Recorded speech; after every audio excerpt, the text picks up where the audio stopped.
on to LOA Today. I'm Walt. With me today is financial advisor Jody Lynn Craven. This is your daily dose of happy. We are so happy you decided to join us today. And I'm especially happy because we have a visitor returning once again. Dr. Vic Manzo was on, when was it? Like 3 months ago, something like that. I can't remember exactly something when it like was. That. Yeah, it was a while back, but we had such a good time. We just had to have you back, and I was really glad when you said, "Yeah, I can make a little time." So you made some time. Thank you. No, it's my pleasure. I'm happy to be back. And I don't even remember what we talked about in detail last time. So I'm just going to start with what we were talking about before we got going here. And it's kind of a way to segue into something that listeners will know about because I've been talking about for the last week. I decided to order that hydrogen generating machine, and it came in today.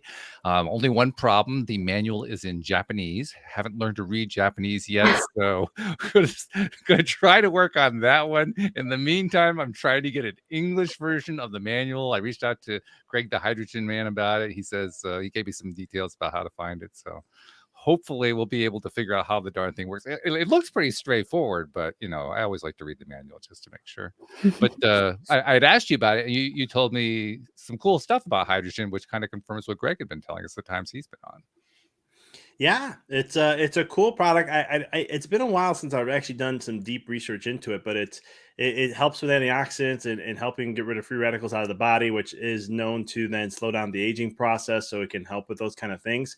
There's different uses of it. It's probably been about 6 months since I've looked into these things, but I was telling you that I have my eye on a couple things that I'm just waiting for some more research on a different delivery method and seeing if the results are similar. And then if they are, I'm like, all right, I'm going to jump the gun. That's the next thing I want to add into my repertoire of my health products. I want to get your opinion about something here too, because I have to admit I'm a little bit flummoxed about this subject. And the reason is our wonderful medical community has, well, here in the U.S., they have a range of opinions. The International Institutes for Health,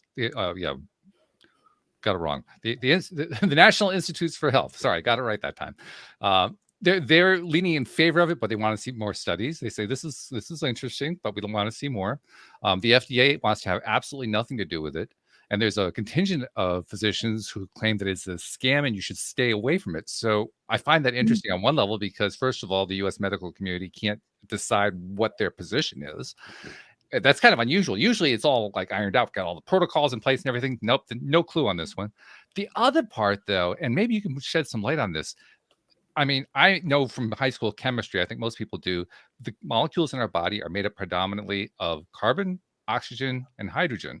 I would think medicine would have studied those by now. I know they've studied oxygen a lot.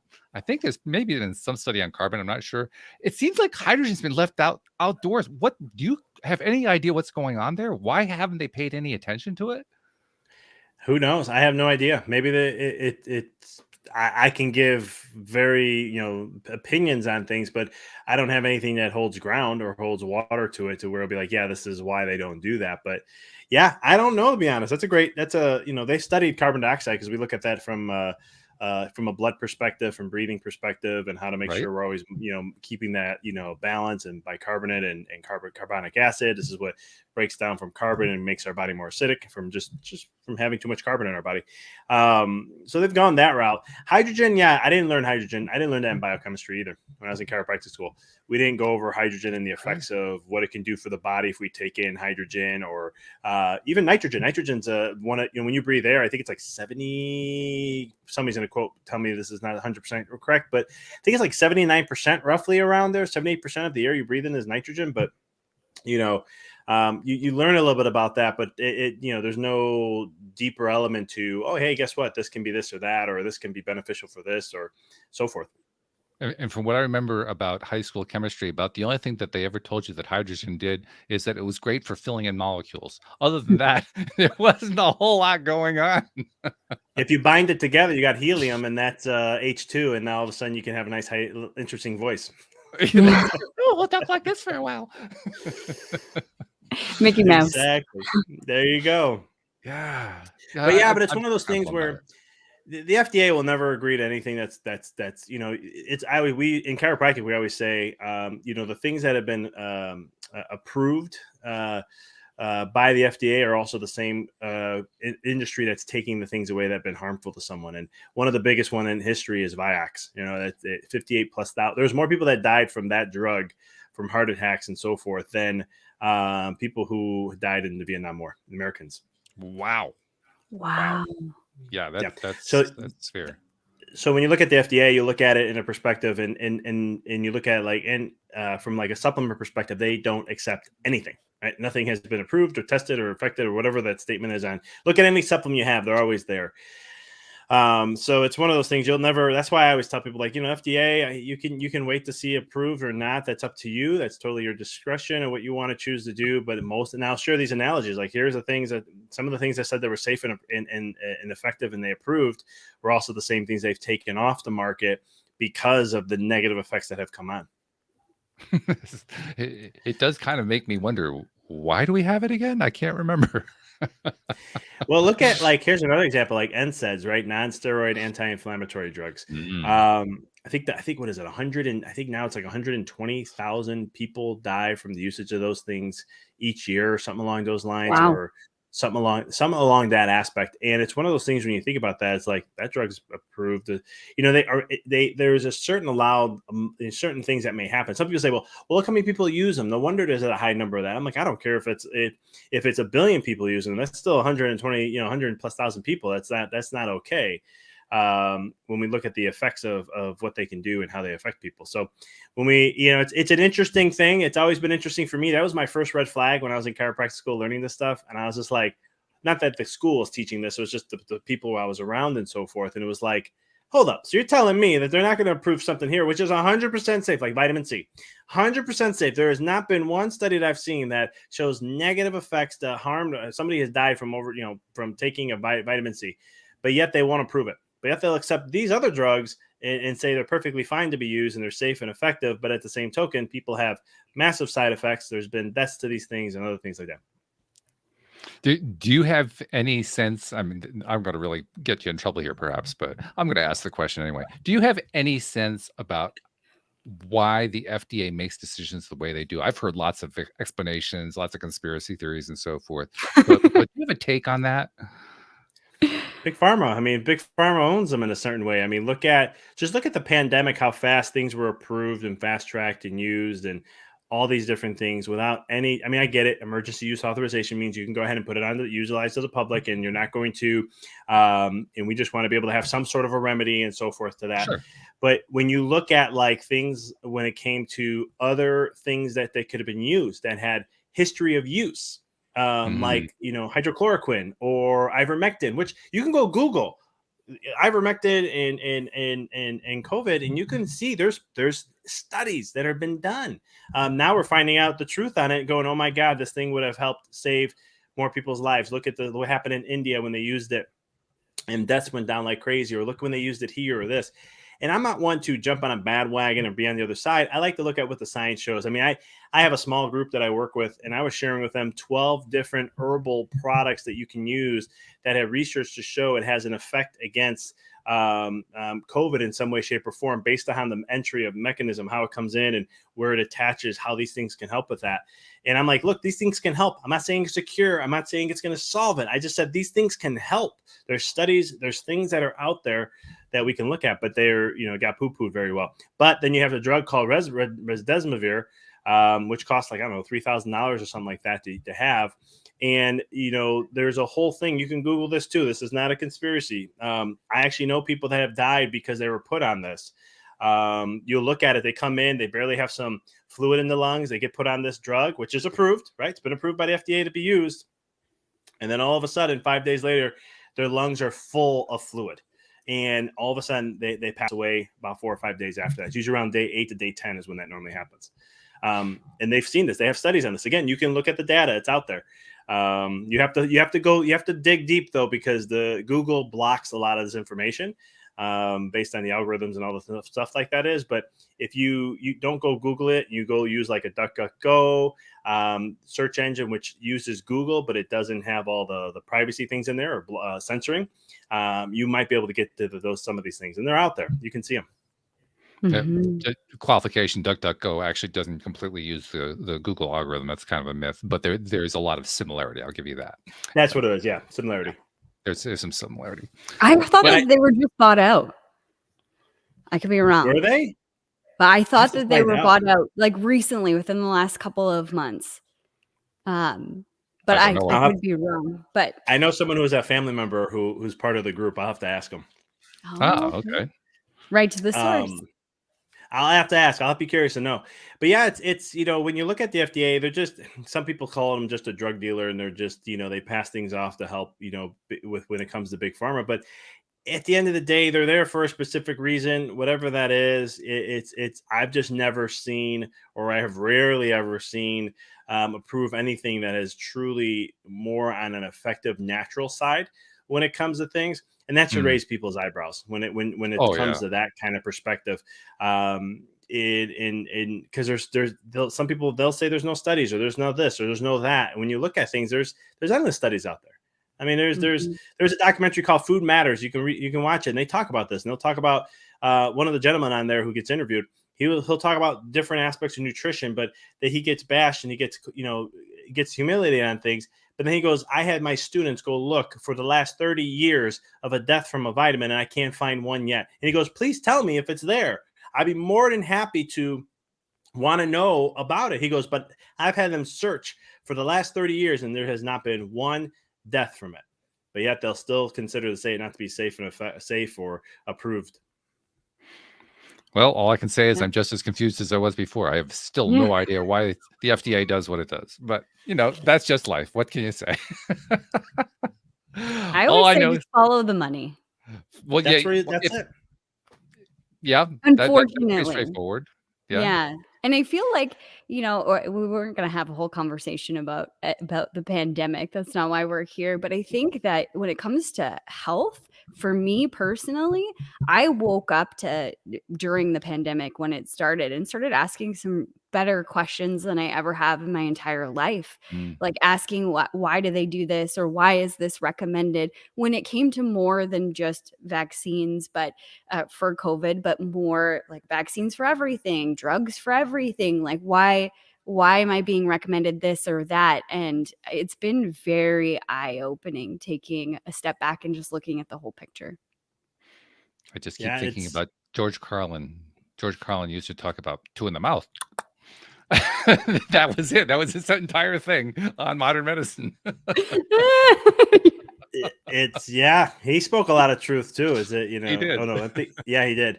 And it's one of those things where, a lot of people some people did wake up in that process with the pandemic. But anytime, this is why I always tell people too, it's like anytime you look at when it comes to health from a medical perspective, and don't get me wrong, I'm not bashing medical, because they are, in America, our medical system's number one emergency care. And I always tell people, we're number one in emergency care. We got the best technology, the best things that we can do to help people save their lives, right?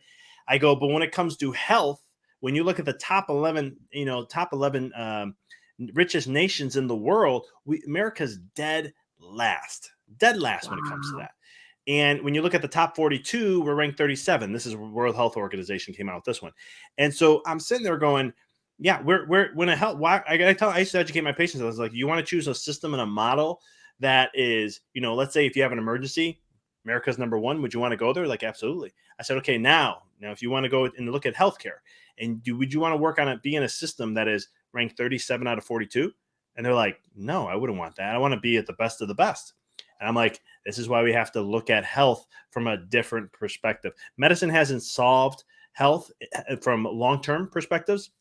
I mean, look at all the diseases that continue to rise. They're not gone. The fight on cancer, what was that, back in the 70s, if I'm not mistaken? And it was one of those things, they put a whole war on cancer. We've been fighting it for 40 years. We're not any better than we were before. Yeah, we're having people live longer, but some people say, look at the studies and the data, and they said they put the 5-year mark on there. I'm the type of person who says, why would you choose 5 years, not 6 years? Why don't you choose 10 years instead of this year's?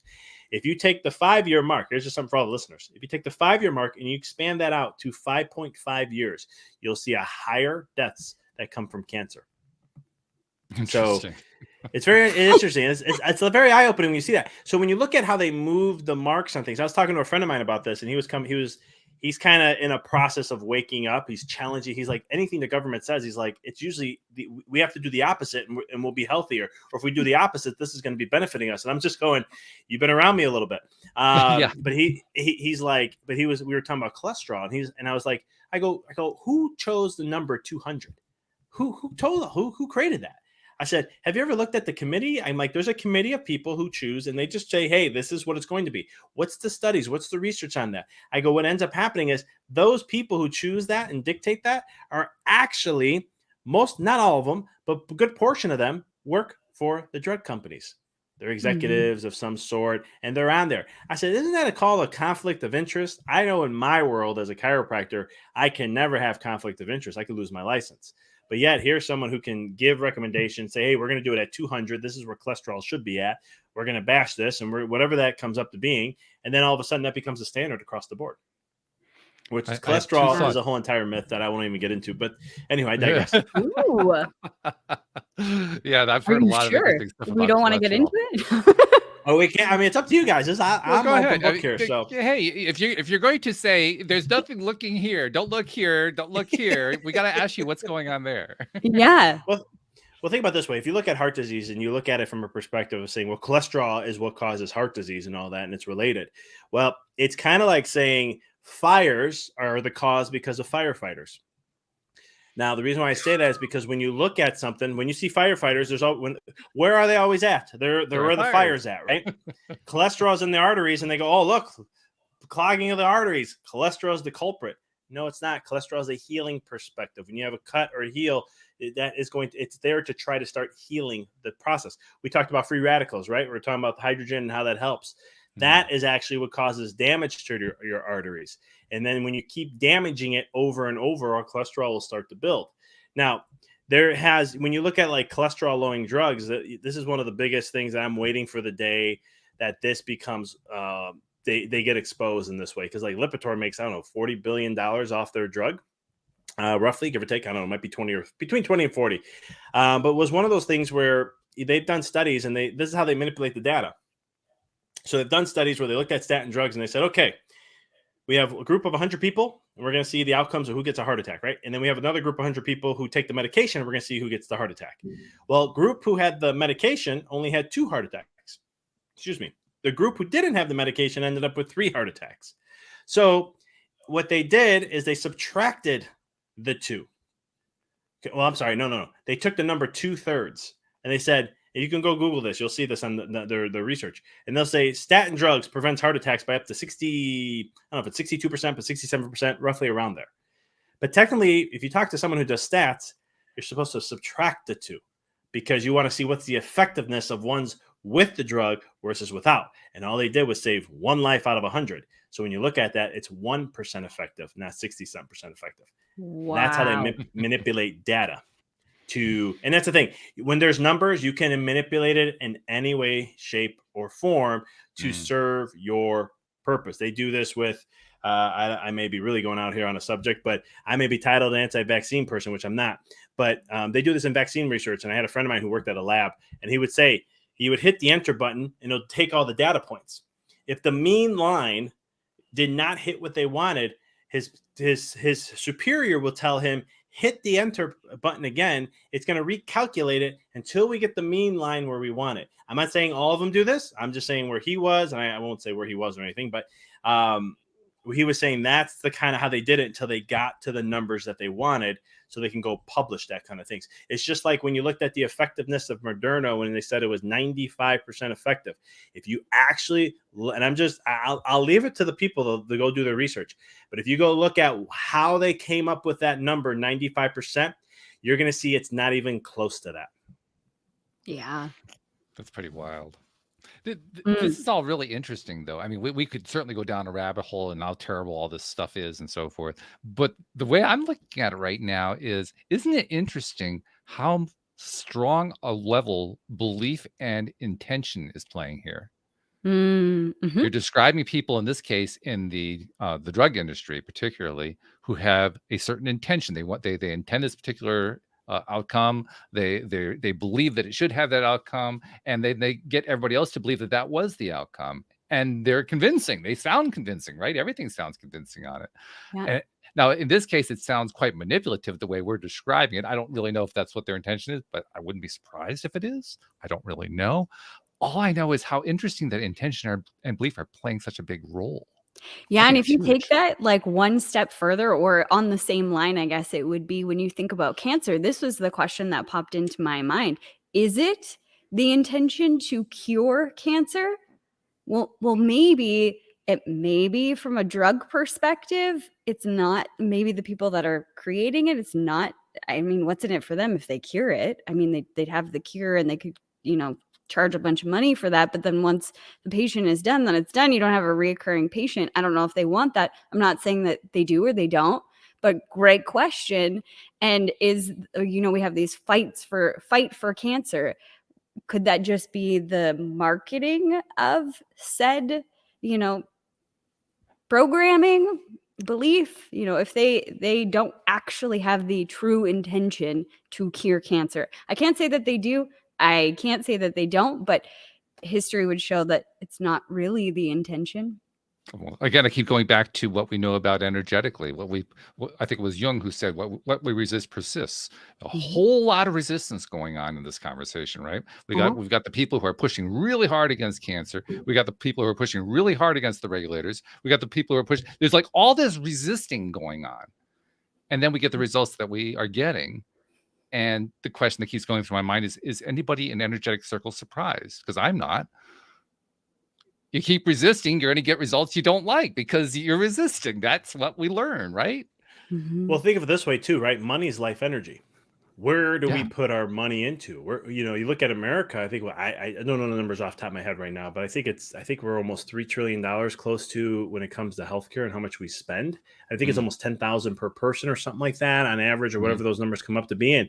And it's one of the things where you're putting money, energy into more of the problem. So when you do that, you're going to get more problems. You're going to see more things come.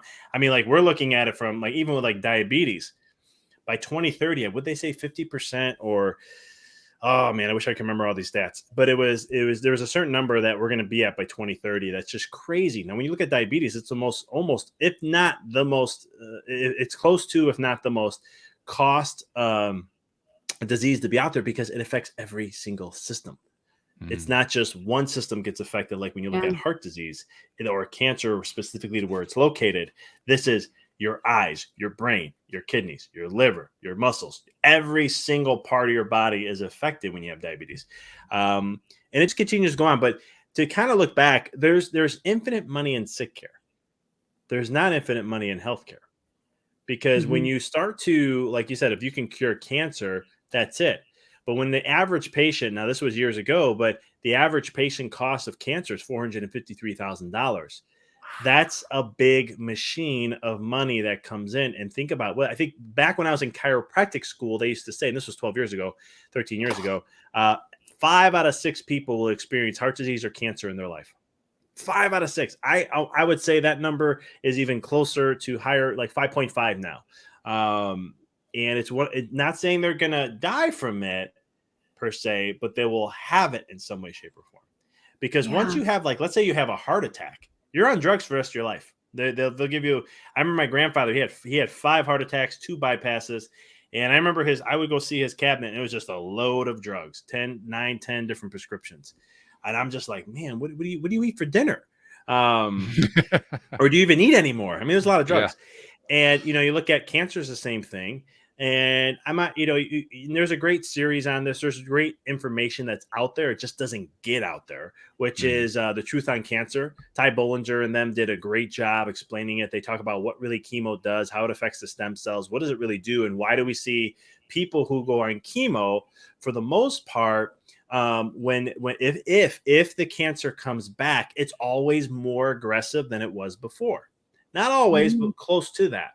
When you start looking at that, they break down the science of why that is, and they'll talk about other things too of what people can do. And they've have a whole movement awakening the world to be more, just to create awareness that there's other options. And that's what I'm big on. I'm more on, let's just look at all the options and give people the power of choice. That's where I come from, and that's kind of my mission in what I do, because it's just one of those things where you're just constantly saying this is the only way, this is the only way, this is the only way. That's usually manipulation. And if you bash and humiliate the other people who come out with a different path or something that may be different, and they get humiliated and whatever, discredited, or if they're a professional or a doctor and they lose their license, that's when there's even more manipulation going on in the ones who are saying choose a better. And you can look at this in any, and it's not just in health. You can see this in religions and history of different things now in the past. This is stuff that's been going on for quite some time. Because when we can control, and this is what I wrote in my third book, Decoding the Matrix, I talk about these conditionings that have gone on for so long. And those who have the power to influence the matrix are the ones that can keep it at a certain place, which controls most of the masses, which means they can have more power. And it's just it's a constant cycle, just to constantly have more and more power. And I think that's where it comes down to, it's profits, it's money. Because I used to think it was some evil thing 12, 13, 14 years ago. I used to say, oh, these people are evil in some way, shape, or form, or they just have evil methods or whatever it may be. And Walt, you said it best. It's just a belief. Mm-hmm. They believe that the medication is the route to where to go. They believe that the body is not, it's faulty, right? In medicine, they'll say if you can't get to the answer, then it's the person's fault. It's just their makeup and their genes, and that's just who they are. And it's one of those things where it's looking at saying, well, you have two options. You can think that the body can't heal itself, that it's fault in some shape, way, or form, and you're destined by your genes. That's their whole philosophy, which we already know isn't true, just like the germ theory isn't true. Because if it was true, nobody would be here to believe it today. But then you have the other opposite, where the body can heal. It's always looking to thrive. And we have proof on that too. Genetically, the body is designed to heal. It wants to be healthy. It wants to thrive, not survive, to thrive. And if you give it the environment every single time to thrive, it does that. It will recorrect itself, as long as whatever disease or let's say an infection or whatever it is, as long as the healing power of the body can outpace that, the body will thrive every single time. Which is very encouraging. And it's a good direction to be looking at it, because of the context of what we're talking about. This is something that people can dive down rabbit holes all day long. People do. They push against this stuff all like crazy. Oh, the healthcare system is terrible. Yada, yada, yada, yada. And the big problem is, once again, it's resistance. It's resisting something that they don't like. Whereas the real challenge is, what can we find that actually is in correlation to where it is we want to get to? And pushing against things we don't want isn't going to get us where we want to go. So what does get us there? So when you start laying out this idea of, well, the body can heal itself if you give it the right parameters to work with, now we got something to aim for. And we have a reason to stop paying as much attention to medical psychos. No, can I say that word? Sure. I'll amend that to the medical professionals who are doing their best but not really getting very far.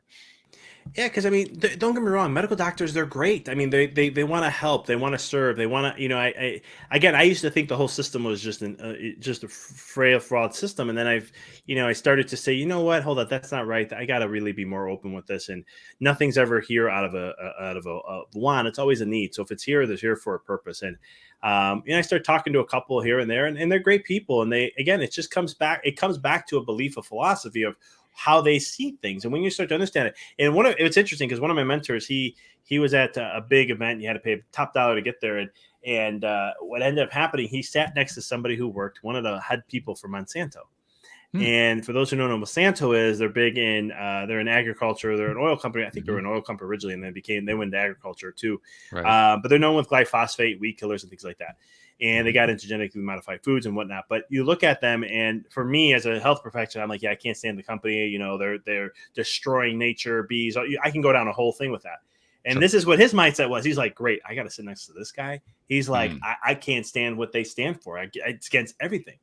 He said, you know what? Let me just have an open mind.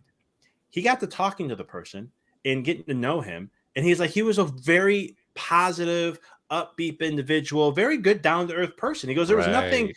He goes, there was nothing wrong with him except his belief. Because he asked him, he said, what you guys do with genetically modified organisms, why do you see that being a solution? As he goes, we can do, and he starts going down this whole thing. And he sat there and he goes, it was just a belief. That's all it was. He believes that nature, if we do things from an organic standpoint, from again, same thing like the body, nature's the same way. Give it what it, nature doesn't need any help. What is it? It doesn't need any help, just doesn't need any interference. And you can look at this, an example of this is like Yellowstone, where, you know, they took the wolves out and all of a sudden things were not going well because you threw off the whole ecosystem. They bring the wolves back and everything after a period of time starts to thrive again. And it's like, it's same thing with like soil. If you just give it what it needs, I mean, there's a, what's his name? Not Jed Bush. Zach Bush. He's a medical doctor, and he talks a lot about this with soil ecosystems and microbiome and all this kind of stuff. And he would talk about how if you can get it to be as natural as it used to be back in the day, he goes, there is wild grasses that will grow that have not existed for over 200 years. Wow. And what he's talking about is how you can get to cultivate it. And this is what gives it the environment to allow something to thrive. Because it says all the seeds are in the ground.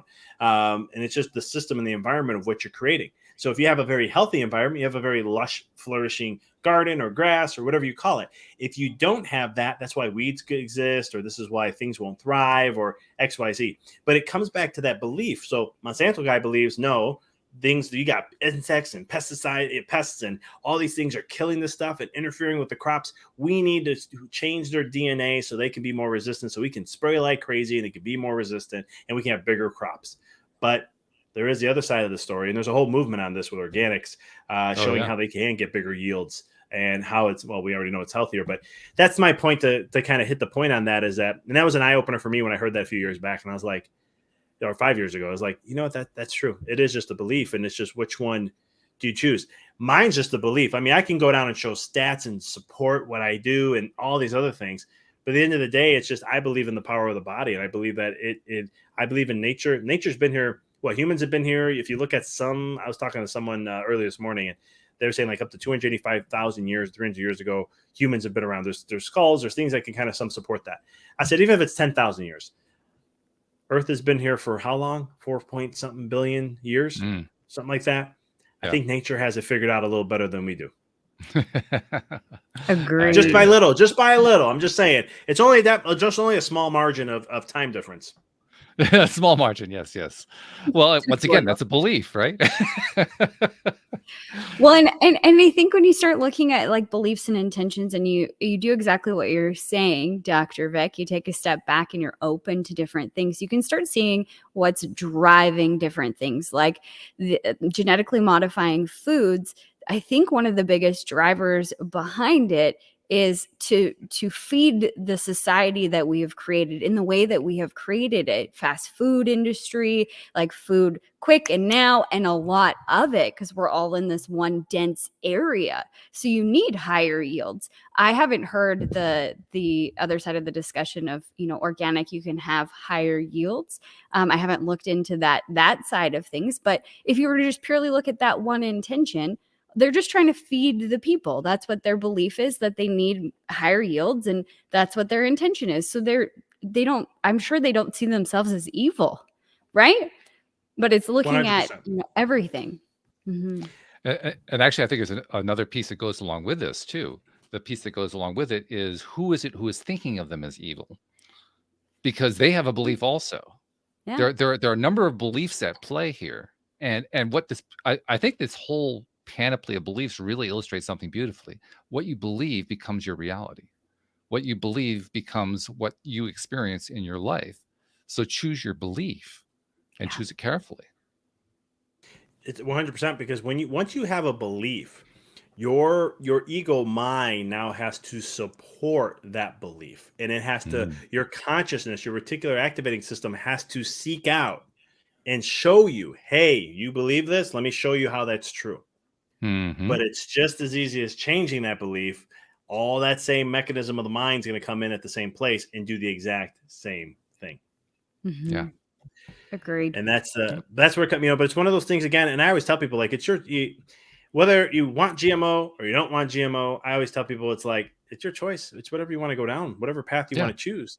I go, if you go down this path, I can share some things here. If you go down that path, there's both sides to the story, and this is why I think we have such a huge divide in our culture today in society because we're so quick to label something. Right. Like I said, I'll be called an anti-vaccine person just because I talked a little negative about vaccines. But if you really get to know me, I'm not anti-vaccine at all. Like if they can come out with the dream vaccine, which they haven't been able to, it's failed actually. You can put all the genetic material, these things into the body and the body downloads the code. And all of a sudden it's like, it is good. It doesn't have to worry about it. I would love to see that. I'm 100%. If it worked and we can show it worked and there's no ill effects long-term, and I say long-term, 40, 50 years, we see a couple generations go through and we don't see any issues with it, then I sit there and go, beautiful. And what I mean by issues is we don't see the society getting worse and from a health perspective. And I know there's other factors that play a role in this. Then I'm like, yeah, I'm 100% for it. I have no problem with it. They've tried it. It has failed. It has not worked. They're starting to understand how they've even tried taking the flu virus and throwing it right into the nose like it would normally come into the body and people wouldn't get the flu and some would and some won't. And they're like, we can't figure this out. Like why, so looking at just trying to work with nature in some ways. But yeah, so again, I have a question about that because I think what you're bringing up is a very important thing, and I want to touch on one point with it. Since we're talking about belief, I'm wondering what is the role of the patient's belief in all those studies? Placebo's what 33% on average, right? The placebo, they've taken placebo work so far to they've done it on knee surgeries. And they would, of course, they're in a study, so they're going to pretend like they've done the surgery, but they didn't do anything. They just made the incision, stitched them back up, waited for the time period that they said, woke them back up and said, hey, we did the work. You're good to go. Patient had excruciating pain, couldn't walk. All of a sudden gets back up, after everything, and they're walking perfectly fine, no issue. Yeah, that's pretty good. That's a great study. I like that one. Yeah. But there's so many of these though. Like here's an example. I share this in the Power of the Mind and Choice in my work that I do. They've done studies on coffee. Now, coffee is one of the most researched things that is good and bad for you. And every year I will see studies from colleagues of mine that are either bashing it, which this year has been a bashing year, or I will see them supporting the benefits of coffee. Well, they've done studies on this where they've took two groups. One group, they told them only the good of coffee, of the benefits of what it has. They took another group and they told them only the bad. And they would measure this through blood work and stuff and whatnot, and how they felt, symptoms, and so forth. And long story short, I don't remember the time frame of how long this was, but I just remember the end part. They looked and they said, okay, looked at group one, who all thought it was good. They checked and see all of them got the benefits of coffee. They looked at group two and they said all the negative effects. Guess what? They got the negative effects of coffee, where you get a foggy brain because you're overactivating the brain, adrenals are exhaustion, all these kind of things. They've done this with chocolate too, and it was the same thing.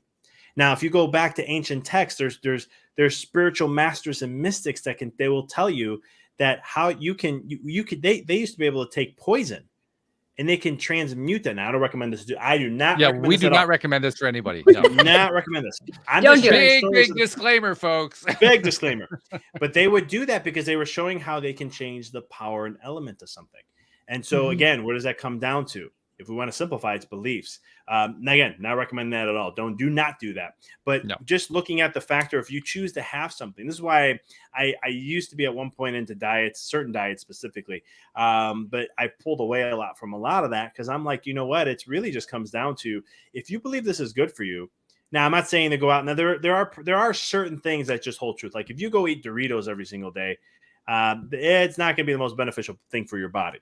But when we look at just, how we view things, if it comes from nature and source, and some people say it's bad for you, some say it's good for you, really it just comes down to that belief.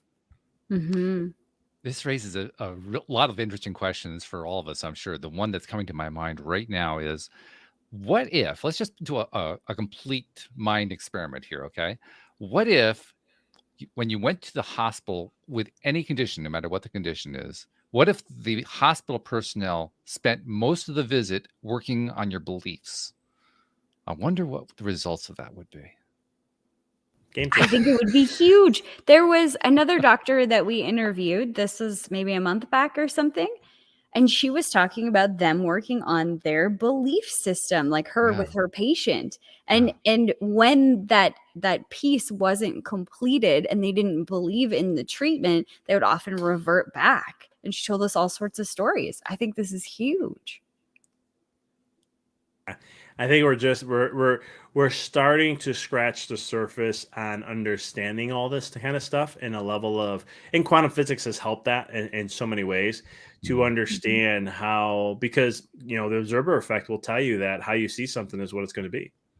Yes. I mean, it's just, that's as simple as it is. How you see it is what it's going to be. Seeing, you got to believe to see, right?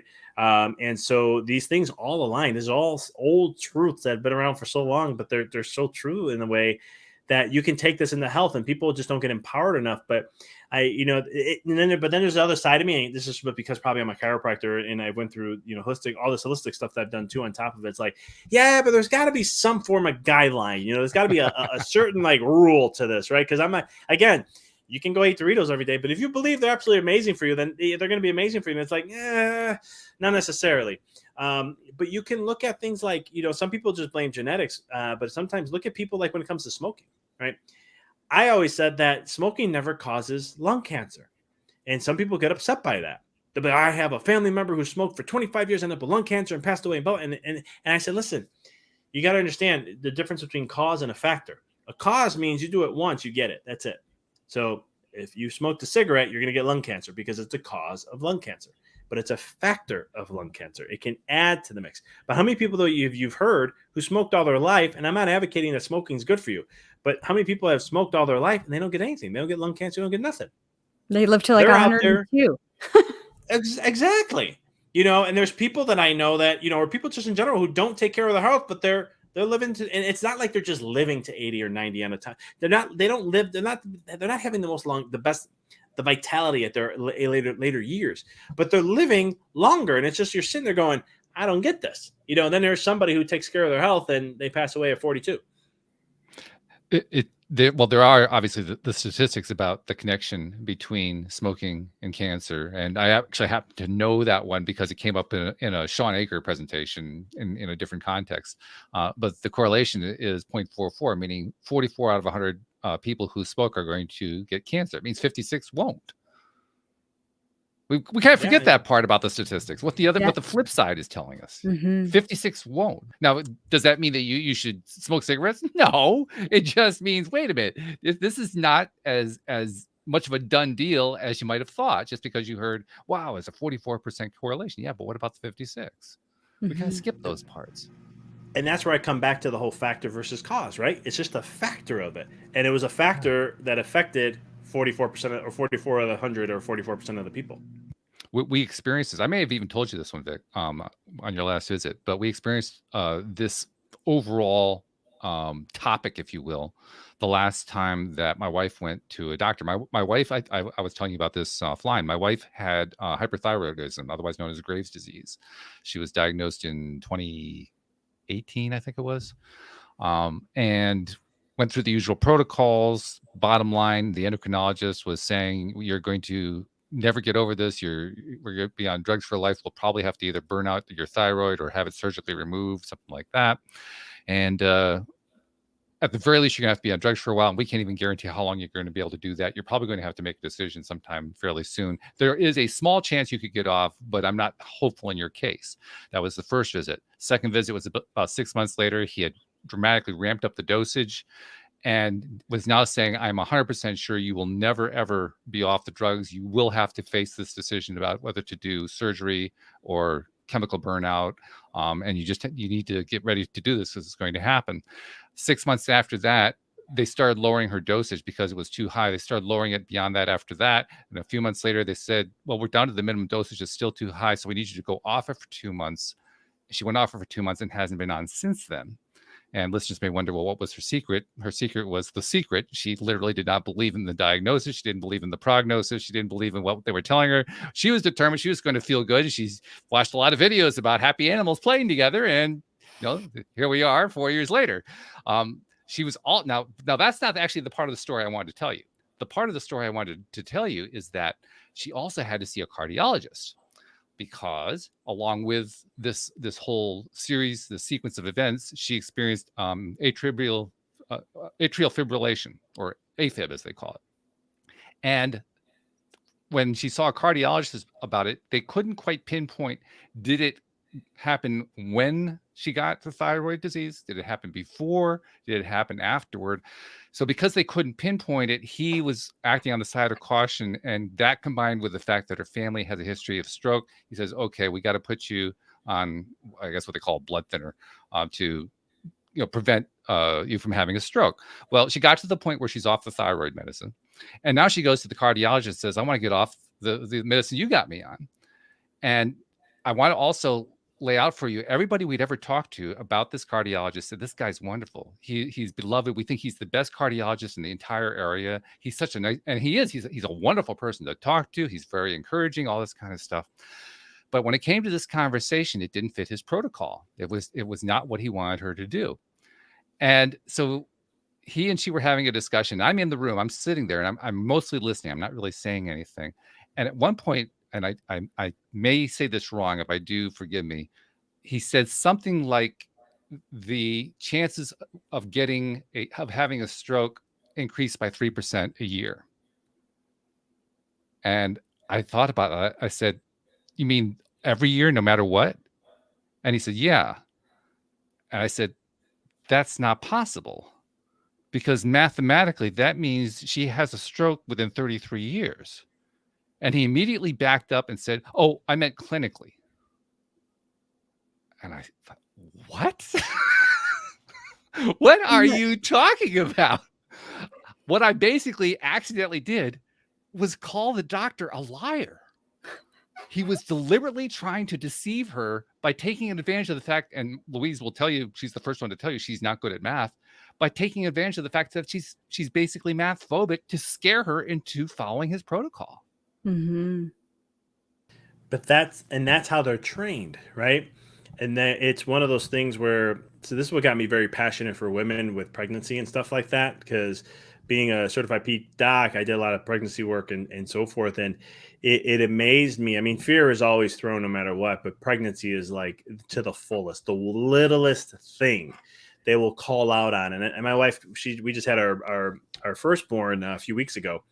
And we had our midwives that we had were like, you have to get an anatomy scan. I'm like, do I really have to get an ultrasound? I'm like, and she's like, we have to, just in case, blah, blah, blah. So, you know what, fine. It's only one. We'll be good with it. And we went there, and there were some things that came up, and nothing I already know is going to be perfectly fine. But here comes the doctor, and I just look at my wife. My wife knows how things work, and she starts rattling off fear after fear after fear after fear. Wow. And I looked at my wife, and I just said, thankfully, you know this already, because you've seen it in the office with so many moms, and you know me, I'm very solid on this because I know the research on this, and I actually help with a lot of the things she said that potentially could show up. And it was one of those things where I'm like, but I felt bad. I just go, man, that's scary, because I know the fear that they throw, and they use it for everything. Because when you can here's why. Here's the psychology. There's studies that came out just last year on this.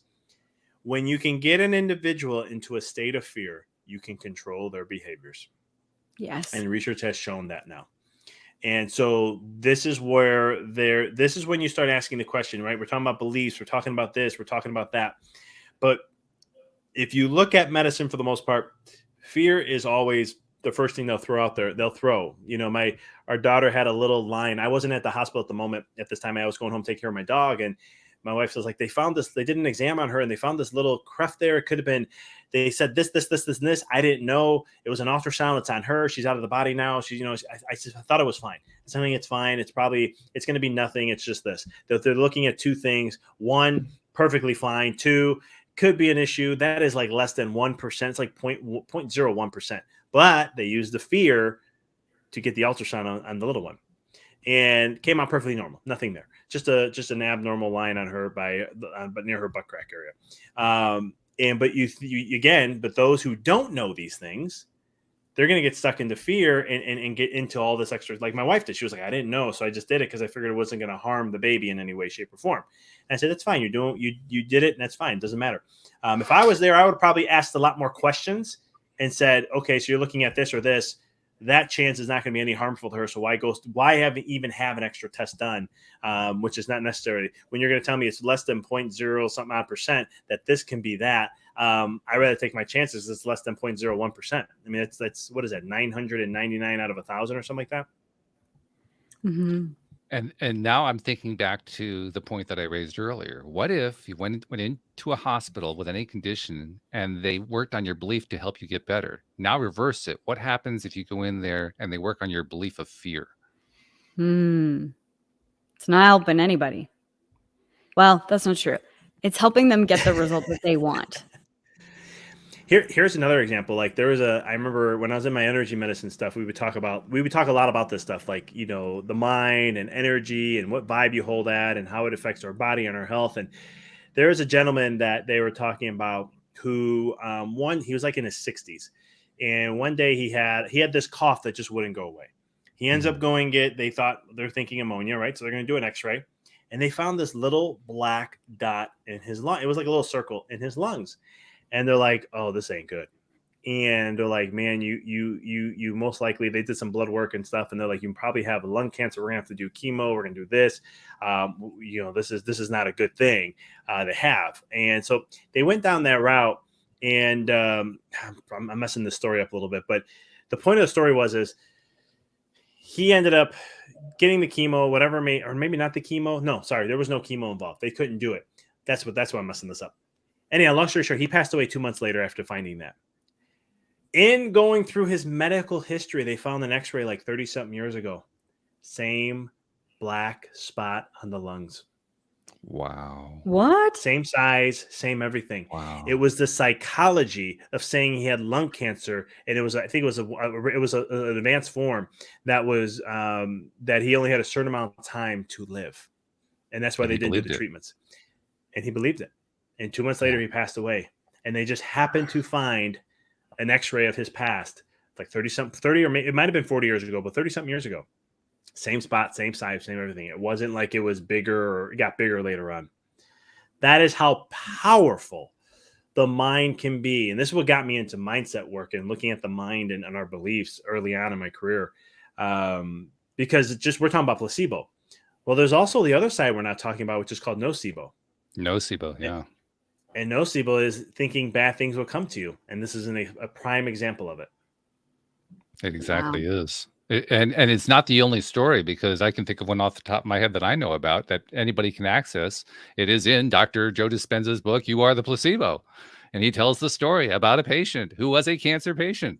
And this was a number of years ago, long before chemo became a big thing. It was at the very beginning of the current treatment modalities that are used by the medical establishment with cancer. Those like 60s, 70s, in that range. And he was told that he only had a certain amount of time to live, and he immediately went into decline. And then a drug company came up with a new drug. Oh, we got you in line to be tested for the drug. He took the drug and the cancer went away. And he was so happy until they found out that the test was done improperly, so the results weren't any good. And so he went into a decline. Ooh. And then they found out that, well, sometimes the drug does work. So he went into improvement. And then they said, oh, no, we were wrong about that. And he went into a decline and died. Wow. You can't read that story and think for a second that placebo, nocebo play no role at all. It's just not possible. Yeah. No, I agree. It's one of those things where how much, and like I said, we're just starting to understand this. I mean, there's studies coming out on how you can, just more of these kind of things where it's looking at, it's more with power of visualization. But you heard, Joe, you probably heard of Dr. Joe Dispenza's then his own story. Oh yeah, about he used visualization and seeing things in a different realm. He was and he hit even by a car, if I remember correctly. Yeah, and he would even talk about it too. He says like, if it was a patient of mine, I would have told them to have the surgery. But at the same token, he did it, and then all of a sudden, time goes by, and his spine is like back to like it was normal. Right. And that's the power that's placebo a little bit. I don't know if that's placebo per se. It's more power visualization, but even adding that into the mix, that all of a sudden changes the game of stuff. So it's looking at, again, beliefs and how you again, coming back to the whole thing, how you see something is what it's going to be. Mm-hmm. So let's ask the So question we really powerful. haven't asked that I think we need to ask before we have a well-rounded conversation here is, I've got some sort of condition. I've got something I'm dealing with. What can I do to change my beliefs around to make myself better? Because I know perfectly well that I've got this thing, so I can't see myself believing that it's gone. So what can I do? Versus the verbiage, you're saying you have it. You're just experiencing. You don't have anything. You're just experiencing this. That's the first, I think, distinction between the two, because that's where once you say you have something, it becomes part of you. And just using that terminology is just a whole different playing in the game of life. If you just say I'm experiencing that an experience can change. The law of transformation of perpetual energy states that energy is always changing from one form to another. You're always in a constant change of stuff. So if you're experiencing this, it's because you're at that vibration. So what you do, you don't have denial. You don't believe that you're not experiencing that. Notice I'm using experience, not the word have. Right. You don't want to come in a state of denial, because like you're saying, what you resist persists, and it's only going to make things worse. That's why we say fight cancer. I'm going to fight, F cancer, or I'm going to fight cancer. And I'm always just like, why are you going to fight your body? Your body's here to support you. But that's the first thing. The second thing is understand, and I think this is where we can shift from the fear and get more into an empower state. And that is, the body never creates something out of want. It only creates it out of need. So whenever a condition or something is coming up and you're experiencing that in your life, it's just a clump of symptoms that show up in a certain way, and then we just title it something. So when you think of that, then you understand that, okay, so my body's doing this for some odd reason. Well, and then we have to shift gears. Do you believe your bodies can be healthy or it can't? And if you believe that your body can't be healthy, well, then you're not going to. There's no hope there. But if you believe your body can be healthy, then it's just a mechanism of, again, how do we surround yourself to create more of an environment to allow to express something different, so you can have a different experience. Right now, there's things you can do, like change your habits, change this, look at this, but we're talking about belief here. So it's seeing, do you believe you can be healthy? I think that's one of the biggest things here, because when you look at medicine versus holistic, the biggest difference is medicine is going to be very logical, and here's the path, here's what you have left, right? You get a condition, let's say you have, they say it's going to be, you got cancer of some sort, stage 4. Listen, you got 2 months left to live. Why do you have 2 months left to live? Because in their world, it's very logical and linear. So when you have this type of thing, this is all we know. This is what it does. But it's just like the same on the other side. Holistic says that's just one path. There's a gazillion others that we can use.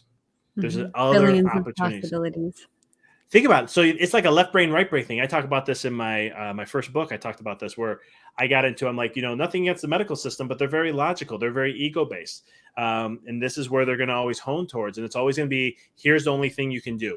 And they did this to my mom too, when she had severe hypothyroidism, to where they told her, hey, if you don't go on the medication, you can die.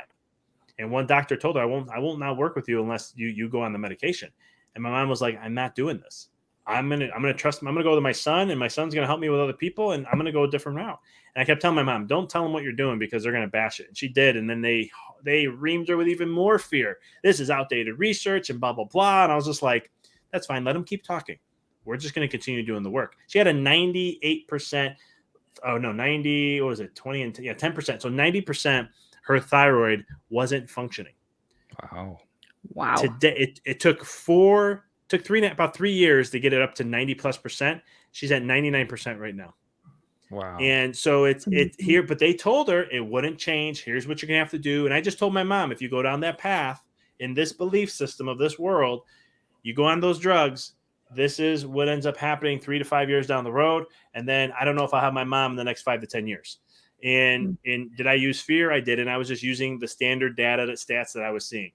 And I just said, here you go. You can believe that. Or, Mom, you can believe this. And the other option is we're going to do this. We're going to focus here. We're going to do this. And we're going to do that. And with that, we're not looking at the thyroid because the thyroid is usually not the issue.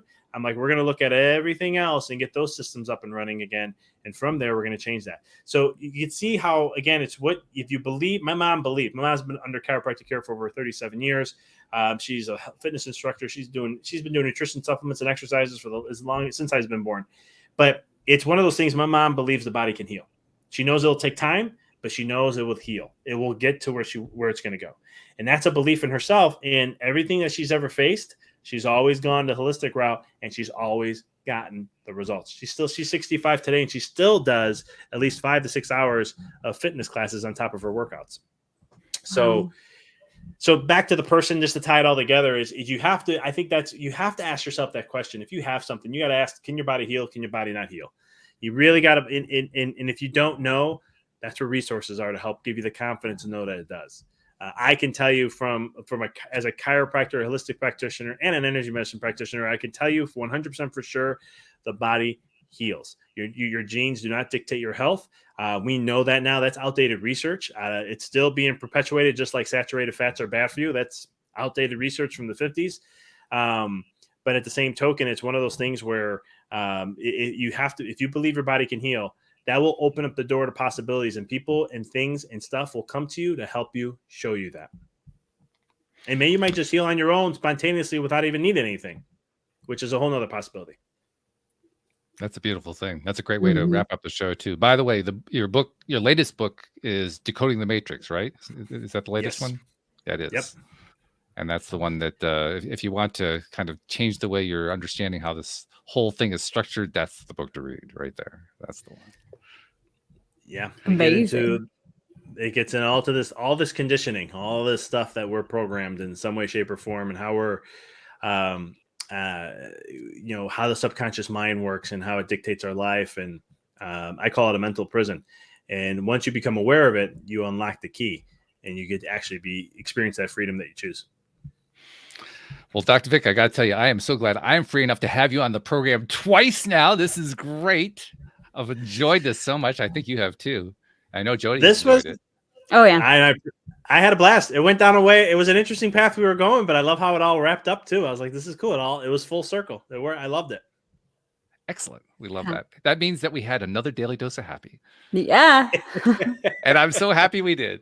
So thank you guys very much. Thank you, podcast listeners everywhere. We will see you all next time here on LOA Today. Goodbye, everybody.